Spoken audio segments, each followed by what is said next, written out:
Hey guys, it's Hink here. I wanted to bring you guys another video. I know it's been a while since I've done one. Shit is really crazy here, especially at work and just with my family. And so I'm trying to get these in when I can because I do think it's a good platform.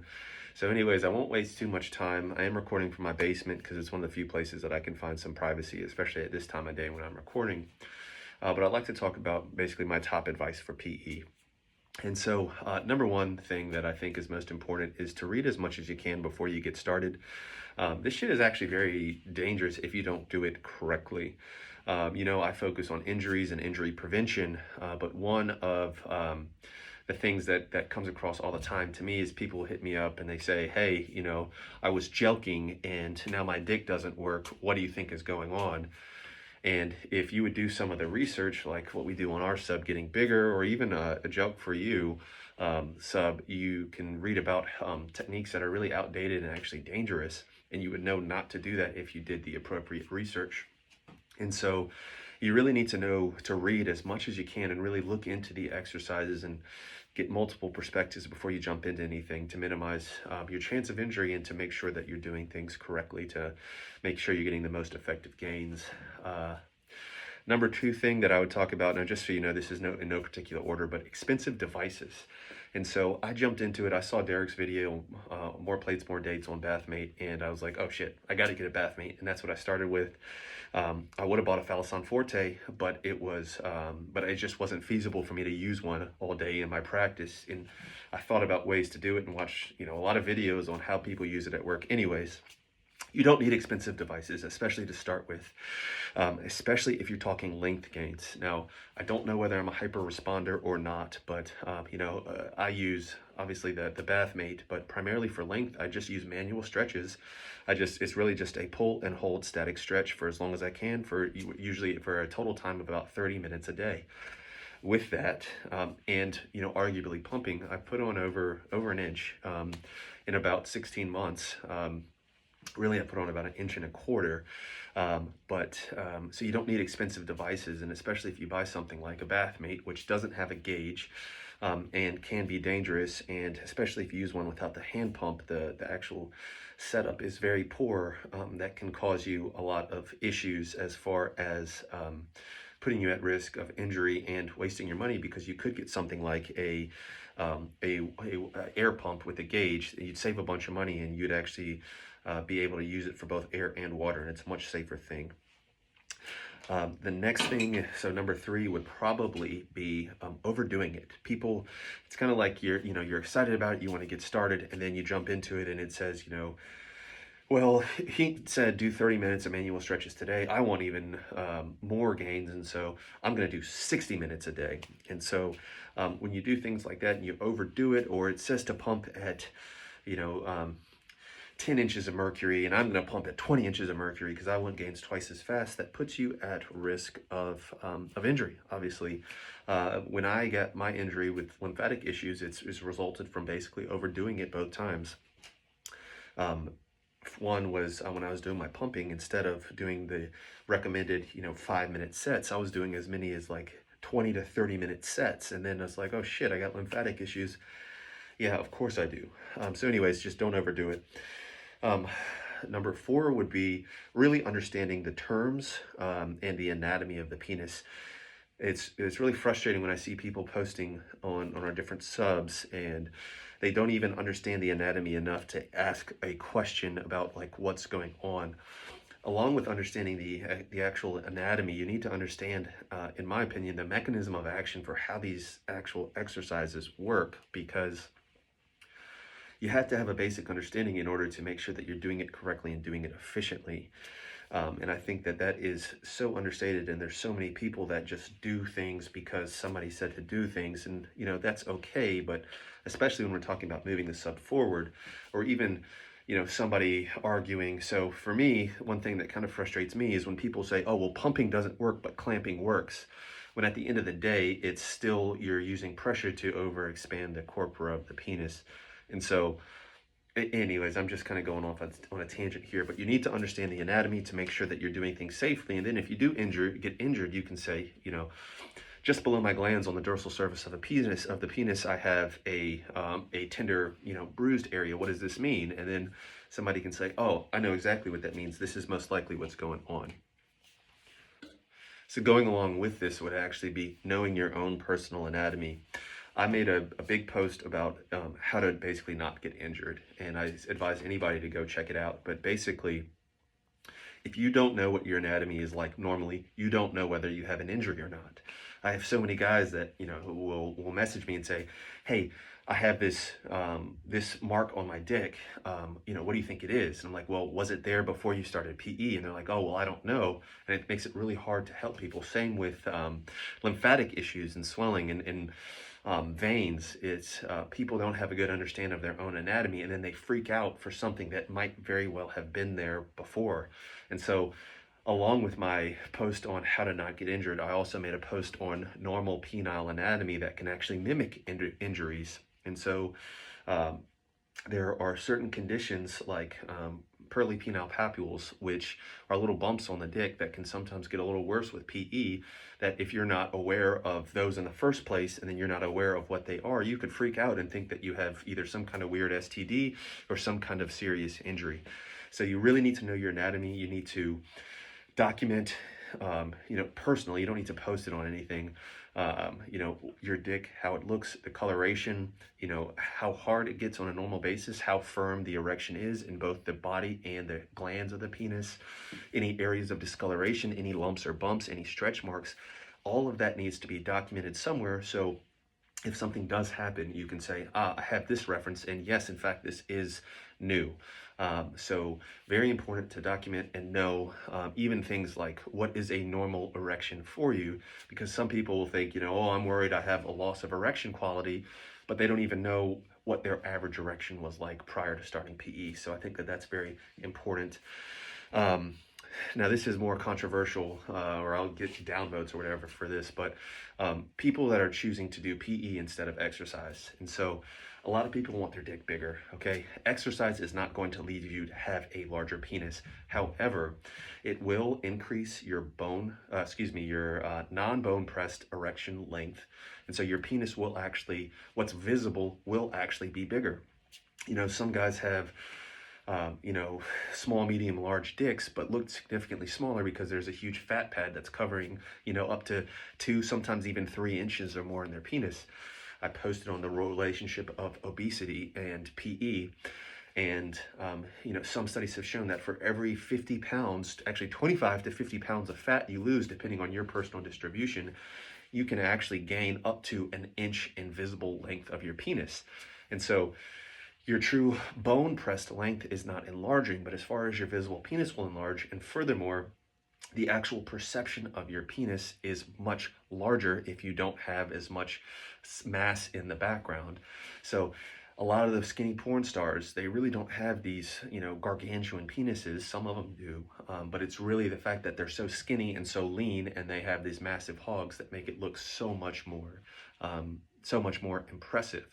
And so I think from an overall health benefit, and from actually looking down and looking and visually seeing your penis appearing larger, doing exercise and diet to actually lose body fat and get to a leaner body fat will benefit these guys overall so much, incredibly more than any kind of PE exercise.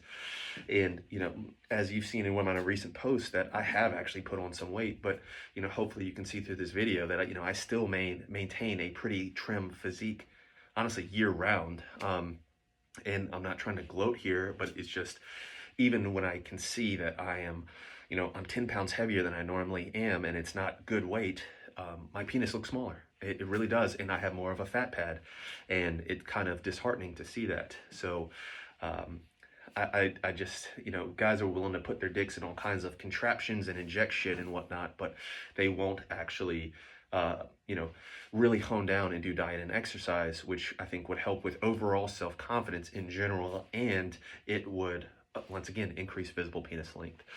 But enough with that point. So I think another big mistake is that people think that this is a sprint and not a marathon, and it's so corny and so cliche, but it's so true that people get discouraged because after 1, 2, sometimes even 3 months, they don't see gains. Some people are harder gainers than others. Some people aren't using the correct stimulus, but you have to understand that this is a long-term thing. And so like for me, I think I grew pretty quickly, and I grew at a rate of about 0.09 inches per month throughout my course. I mean, if you average, I've gained about 1.25 inches in length in about 16 months of active PE. That's kind of what it ends up being around.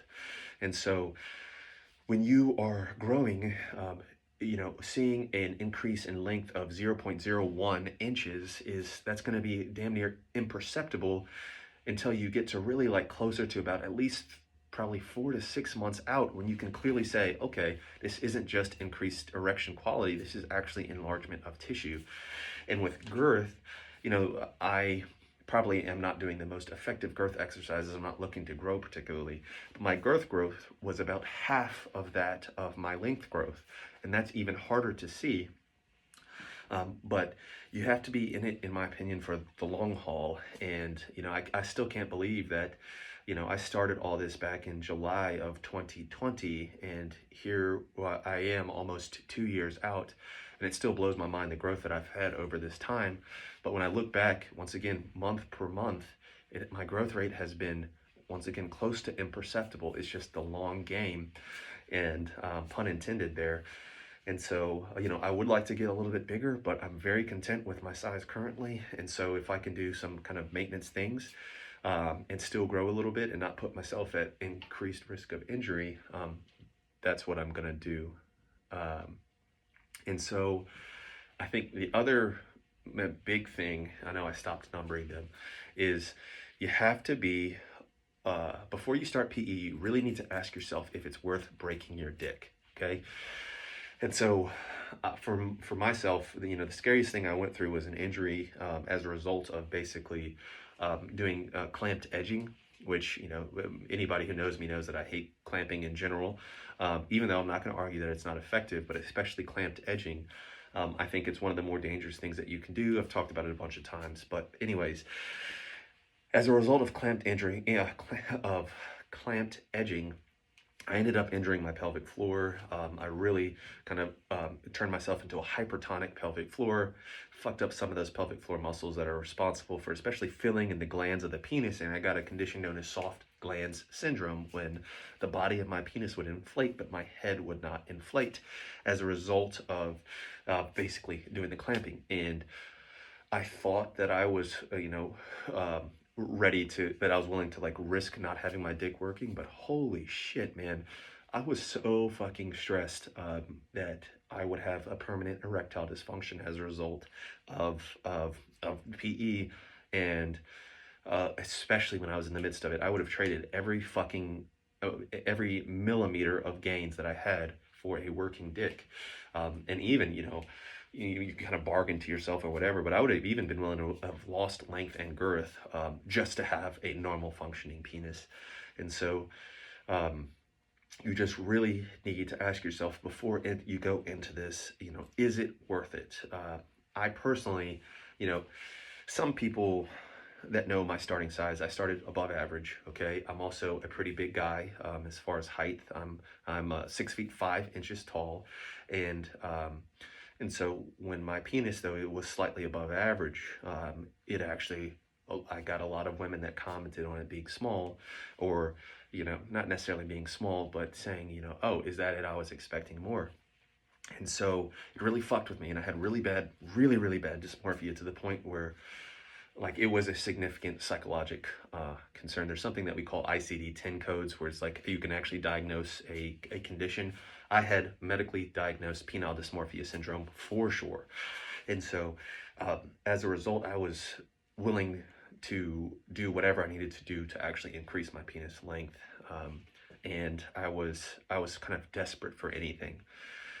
But then I got greedy because I grew. My dysmorphia was past, but I was like, oh, I made girth gains from pumping. I want to turn it up a notch, and I want to get, a monster cock. I'm going to start clamping, and that's when shit went wrong. So this is a very long-winded and verbose way of saying that, if you already have a good size, I would really try to be content with it, and I think anybody watching this video, whether they have, a statistically good size or not, is probably still going to want to get bigger, and that's fine. But I have, there's some guys that'll post and say, well, I have a, 7.5 inch dick, non-bone pressed, and I want to get a little bigger. What's the best exercises for that? And I just cringe because, this shit is not risk-free.